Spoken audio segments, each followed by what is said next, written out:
క్రీస్తునాథుని యందు ప్రియ సహోదరి సహోదరులారా, ఆధునిక యుగంలో స్పోర్ట్స్కి చాలా ఇంపార్టెన్స్ ఇస్తున్నారు. అంతే ఇంపార్టెన్స్ని కోచ్లు కూడా ఇస్తారు.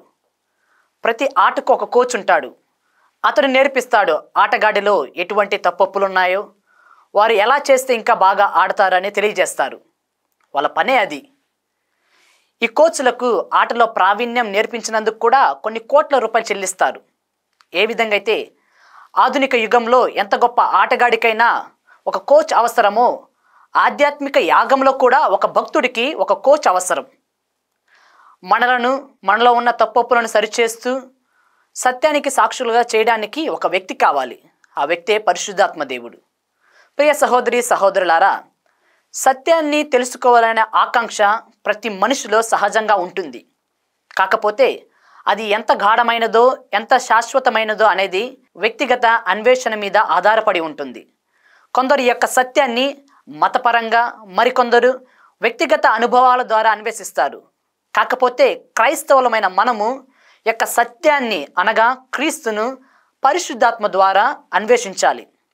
కాబట్టి ఇదొక దైవిక యాత్ర. ఇది కేవలం మన యొక్క తెలివితేటలకు పరిమితమైనది కాదు. ఇది ఒక ఆధ్యాత్మిక పరిణామం. కావున మన యొక్క తెలివితేటల మీద ఆధారపడకుండా దేవుని మార్గదర్శకత్వాన్ని ఆశ్రయించినప్పుడు క్రీస్తు నిజమైన సత్యమని మనం విశ్వసిస్తాం. ఈనాటి సువార్త పఠనం మనం చూసుకున్నట్లయితే, యేసు ప్రభు తన శిష్యులకు తాను చెప్పవలసిన విషయాలు ఇంకా చాలా ఉన్నాయని, కాకపోతే వారు అప్పటికప్పుడు వాటిని గ్రహించలేరని మనకు తెలియజేస్తున్నారు.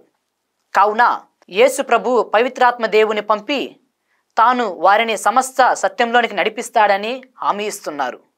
అలాగే యోహాను సువార్త 16వ అధ్యాయం 13వ వచనం మనం చూసుకున్నట్లయితే, యేసు ప్రభువు పరిశుద్ధాత్మ దేవుని 4 పనులను గురించి మనకు తెలియజేస్తున్నారు. మొదటిగా ఆయన సత్యంలోనికి నడిపిస్తాడని, అలాగే తండ్రి నుండి వినిన దానినే బోధిస్తాడని, క్రీస్తుని మహిమపరుస్తాడని, దేవుని ప్రణాళికను ముందే తెలియపరుస్తాడని మనకు తెలియజేస్తున్నాయి. కావున ఈ యొక్క 4 పనులు మనకి ఒకటే బోధిస్తున్నాయి. పవిత్రాత్మ ద్వారా సత్యాన్ని స్వీకరించి ఆయనను అనుసరించడం ద్వారా మన క్రీస్తును అధికంగా మహిమపరచగలం. కావున మన యొక్క జీవితాలను పరిశుద్ధాత్మ దేవునికి అర్పించుకుందాం. క్రీస్తుకు సాక్షులుగా చేయమని ప్రార్థిద్దాం. ఆమేన్.